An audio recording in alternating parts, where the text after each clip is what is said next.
বাবা আমি মানছি আপনার কথা, কিন্তু আপনিও তো মানবেন যে চারিদিকে বাইরের লোকজন রয়েছে, প্রেস রয়েছে, আর তাছাড়া শাস্ত্রীজির মতো মহা সঙ্গীতজ্ঞ একজন মানুষ আছেন। তো সকলের সামনে গানটা থামাতে গেলে না আরো বেশি বদনাম হতো আমাদের বাবা, তাই না?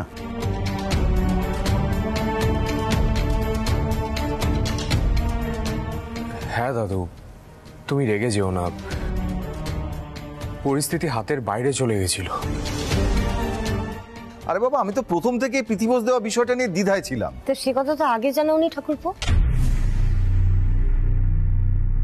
পুরোটাই কিন্তু শুরু হয়েছিল মল্লারের কাণ্ড থেকে।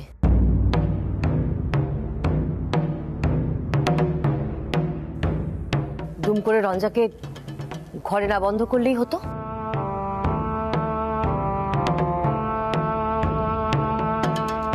দিদি, তুমি তো সবসময় মল্লারকে বলো, একটা কথা বলো তো, মল্লার কি কম সহ্য করেছে? রঞ্জা তো আজ সম্পূর্ণভাবে পরিস্থিতির সুযোগ নিল।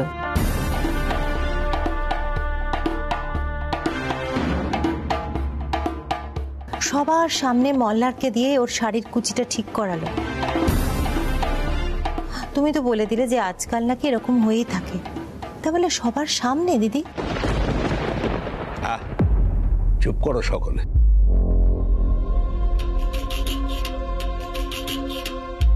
বাড়িতে দুই বউ গান বাজনা করলো, তাতে কিছু বলছো না? আর তোমাদের ভয় করছে না?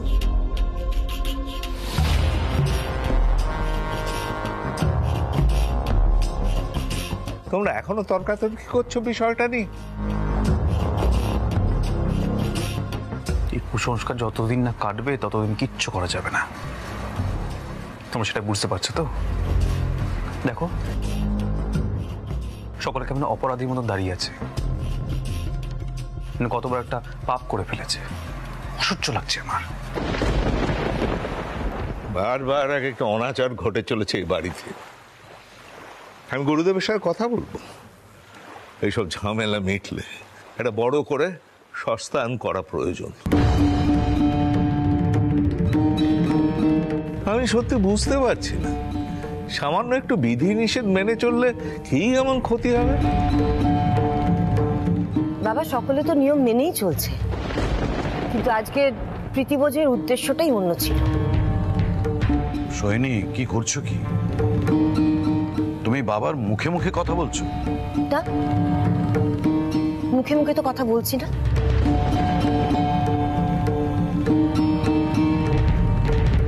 আমি শুধু বলছি পরিস্থিতি সামলানোর জন্যই প্রীতিভোজটা আজ দেওয়া হলো। সেখানে গোড়ামি দেখালে চতুর্দিকে তো রাষ্ট্র হয়ে যেত বসু মল্লিকদের কুসংস্কারের কথাটা।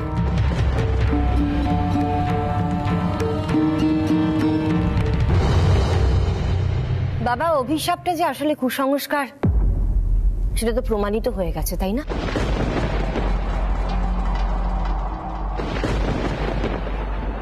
বড় বৌমা, তুমি কি ধাতুতে গড়া বলো তো? তোমার একমাত্র ছেলে, তার গায়ে আগুন লেগে গেছিল পিলু গান গাইবার পরে, তুমি ভুলে গেলে?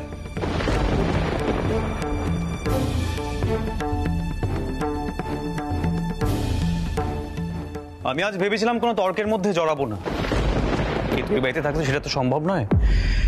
পণ্ডিতজি, আপনি একটু সরাসরি বলবেন কি এমন অপরাধ হয়েছে, বলুন না।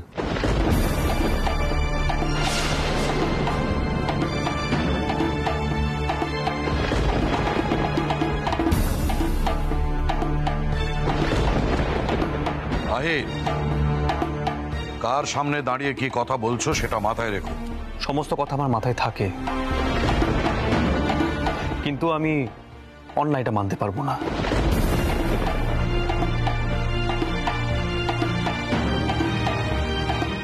বন্ধু বান্ধবদের অনুরোধে সবাই মিলে গানটা করা হয়েছে, সেখানে আবার সংস্কার কেন টেনে আনা হচ্ছে একটু বলবেন? এরপরে তারপর বলবেন যে মোল্লার কেন রঞ্জার কুচি ধরে বসলো, ঝুঁকে বসলো, সেটা বুঝে টেনে আনা হবে?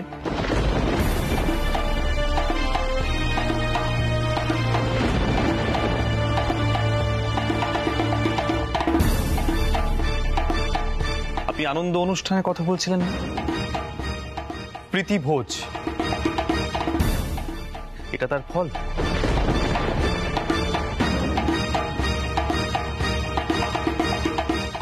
আমি সবার সামনে স্পষ্ট করে একটা কথা বলছি, মেয়েদের উপর কোনো অবিচার আমি কিন্তু আর মানব না। আমি যদি এই অবিচার এর পরে আর একবার দেখি, আমি কিন্তু এই বাড়ির নিয়ম কানুন কিচ্ছু মানব না। যা করার তাই করব।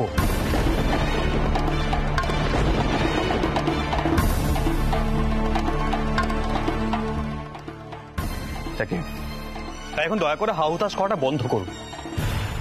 ওদিকে সমস্ত অতিথিরা বিদায় নিচ্ছে, আপনারা সকলে একটু ওখানে চলুন প্লিজ।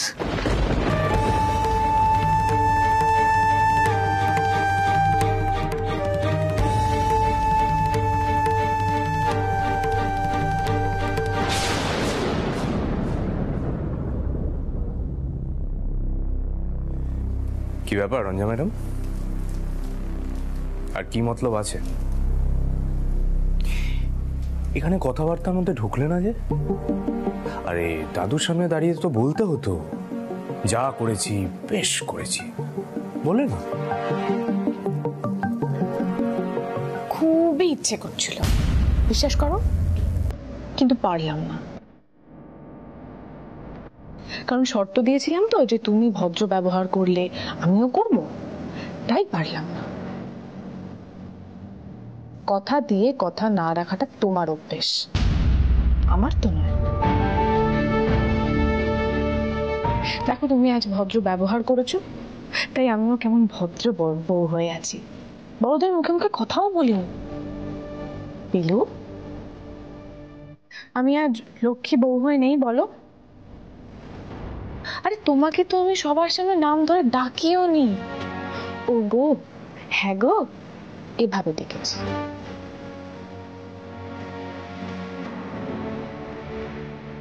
ঠাকুরপো, আপনি এবার এখান থেকে যান।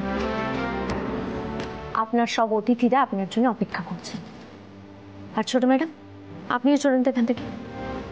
আসুন, দাদু দেখলে কিন্তু আবার অস্থির হয়ে পড়বে। চলুন।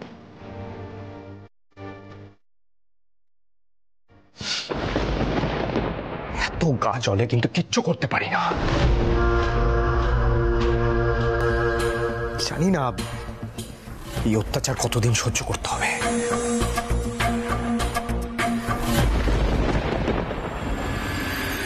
মা কই গেলা? মা, ও মা, আচ্ছা মা কি বিয়ে বাড়ির গল্প শুনবো না?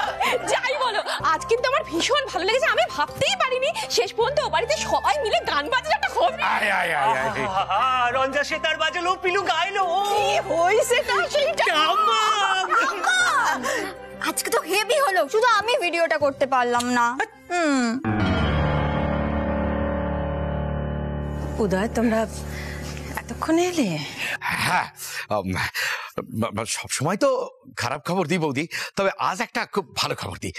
খবরটা হইল গিয়া যে খুব ভালো হয়েছে, আমাদের রঞ্জা, আমাদের মাইয়া সকলের সামনে আজকে সেতার বাজাইছে, মল্লার গান গাইছে, আইপিএলও গাইছে, রঙ্গনও বাজাইছে, সব ঠিক আছে, কিন্তু খুব খুব আনন্দ হয়েছে। আচ্ছা, ওই শাস্ত্রীজি তো বারবার দাদার কথা জিগাইছিল যে কি খবর, আইলো না কেন, শরীর কেমন না, সব মিলে আমি কইকে প্রীতিবোধ খুব ভালো হয়েছে। কি খবর? আর রঞ্জার কি খবর? ও কেমন আছে? না মানে আজকে ওরা ওর ওপর কোনো কিছু করার জন্য জোর খাটায়নি তো? জেম্মা বরং উল্টোটা হয়েছে।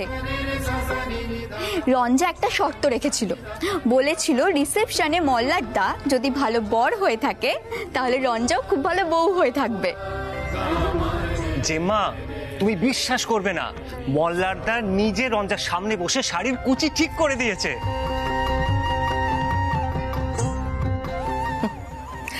আমি না বুঝতে পারছি না যে এতে তোমরা সবাই এত খুশি কেন, এত আনন্দ কেন তোমাদের?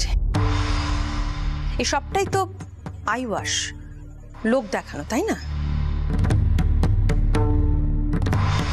মানে নিমন্ত্রিত যারা এসেছেন তারা যাতে ওদের আসল রূপটা বুঝতে না পারে, ধরতে না পারে, সেই জন্য। কিন্তু আমার কথা হচ্ছে যে এরকম একটা লোক দেখানো সম্পর্কের মধ্যে আমার মেয়েটা কতদিন পিষে মরবে, একটু বলতে পারো তোমরা কেউ? উদয়, উদয়, তুমি না প্লিজ একজন কোনো ভালো লয়ারের সঙ্গে যত তাড়াতাড়ি সম্ভব কথা বলো। আমি রঞ্জার ডিভোর্সের বিষয়টা নিয়ে সবার আগে ভাবতে চাই, মানে আমাদের সুরমণ্ডল তারপরে কিভাবে ফেরত পাবো না পাবো সেগুলো সব পরে ভাববো। দেখো বড়গিন্নি, আমি জানি তুমি রাইগে যাইবা, কিন্তু তবুও তুমি কিছু কওনের আগে রঞ্জার সঙ্গে কথা কইয়া নিও। দেখো, বিয়া ভাঙাটা কিন্তু সহজ কথা নয়।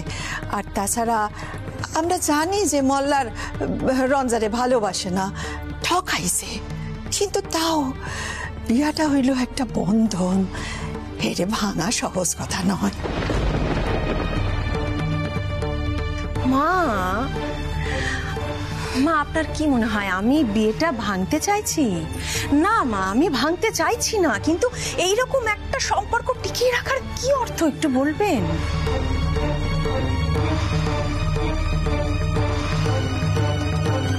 দিদিভাই, তুমি যে কথাটা বলছো সেটা আমি মানছি। হ্যাঁ, এটা সত্যি যে রঞ্জা প্রচন্ড লড়াই করছে ওই বাড়িতে, কিন্তু মল্লারকে দেখে আজ আমার মনে হলো একটু হলেও মল্লার নরম হয়েছে।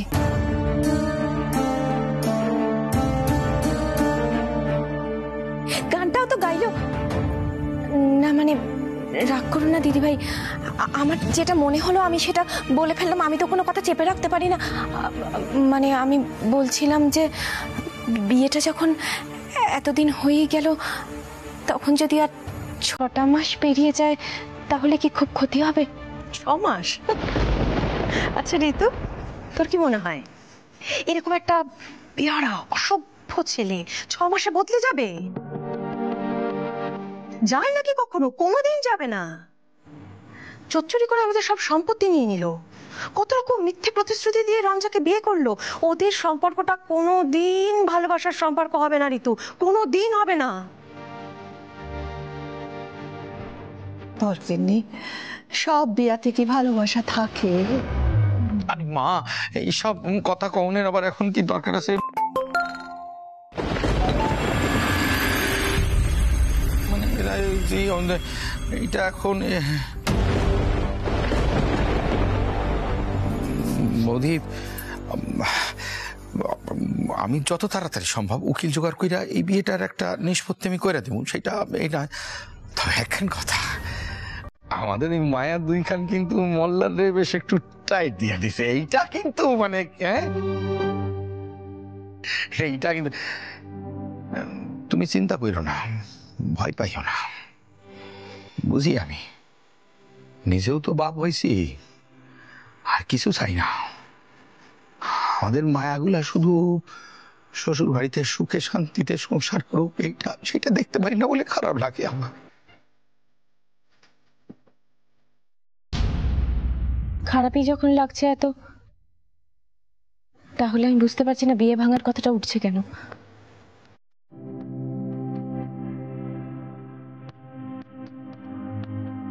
দিদিভাই, আমি একটা কথা বলছি, তুমি কি মনে করবে আমি জানি না, কিন্তু কেন জানি না আমার মনে হচ্ছে এই বিয়েটা কিছুতেই ভাঙবে না। ঋতু, আমি না ভাগ্য, ঈশ্বরের ইচ্ছে এসব মানি না।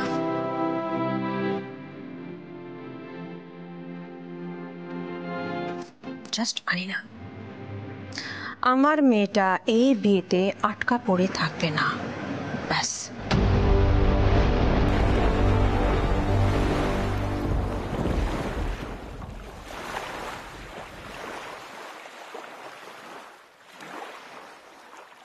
বাবা, এতক্ষণে সব অতিথিরা গেলেন আর বাড়ির সকলে যে যার ঘরে গেছেন।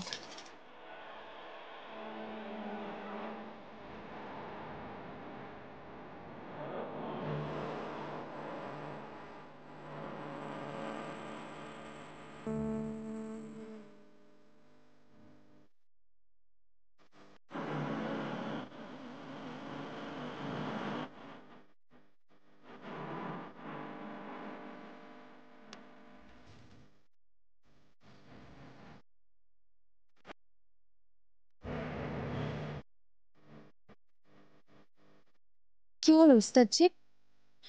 কিছু কিছু লেগেছে আমার মুখে? লেগেছে, দেখবে?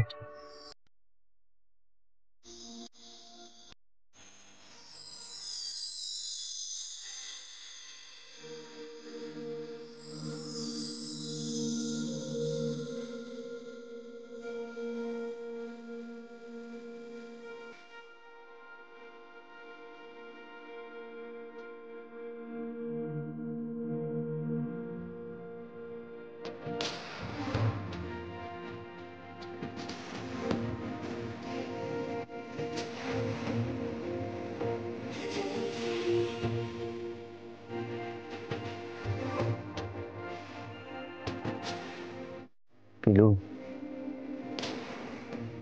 নিজেকে একটু ভালো করে দেখেছো? কি? কই, কিছুই তো লাগেনি মুখে। আপনি কি বলছেন বলুন তো?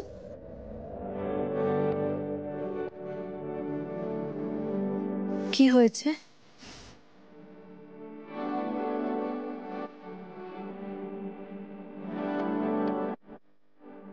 পিলু, তোমাকে সত্যি খুব সুন্দর লাগছে, সত্যি চোখ ফেরানো যাচ্ছে না।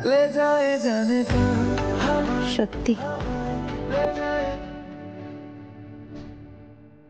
আচ্ছা, একটা কথা জিজ্ঞেস করব।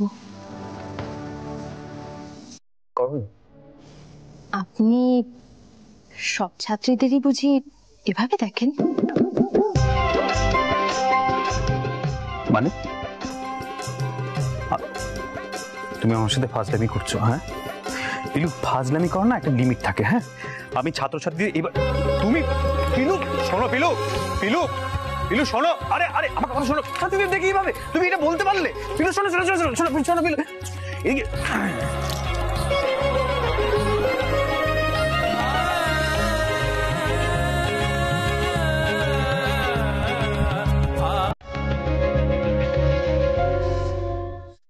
পিলু, আমি শুধুমাত্র একটা ছাত্রীকে দেখতাম, সেটা হলো তুমি। আগে দেখতে পারতাম না, কিন্তু এখন জানো তো পিলু, এখন আর নিজেকে আর আটকাই না।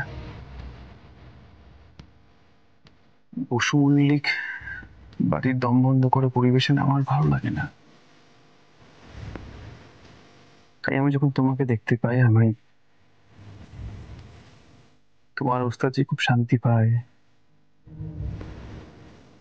সত্যি বলছি, বিশ্বাস করো আমায়।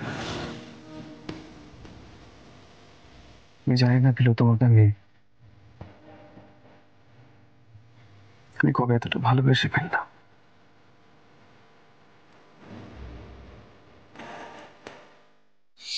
এই পিলু, তুমি আমাকে সবসময় ওস্তাদজি ওস্তাদজি কেন করো? আপনি আপনি বলা বন্ধ করবে না তুমি? আমাকে তুমি বলতে পারো না? আমার তো একটা নাম আছে, কবে বলবে তুমি? বাবা, আমি পশু মল্লিক বাড়ির বউ, তার উপর আবার আপনার ছাত্রী, কিভাবে নাম ধরে রাখবো বলুন তো? না না, ওস্তাদজি ঠিক আছে। শুধু শুধু আমি চেষ্টা করব, তুমি বলতে পারবো না। আপনি জানেন রঙ্গনদাদা কতবার বলেছে পিলু, নিজের বরকে তুমি করে বলতে হয়, কিন্তু আমি পারিনি। কারণ আপনাকে দেখলেই না সেই পুরনো রাগী ওষুধটার কথা মনে পড়ে, কিন্তু সেই ওষুধটা আর নেই, কোথায় গায়েব হয়ে গেছে।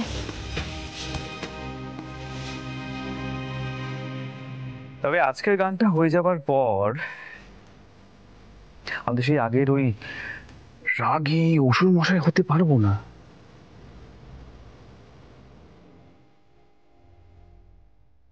তোমার শর্ত অনুসারে, তাই না? হ্যাঁ, ঠিক তাই।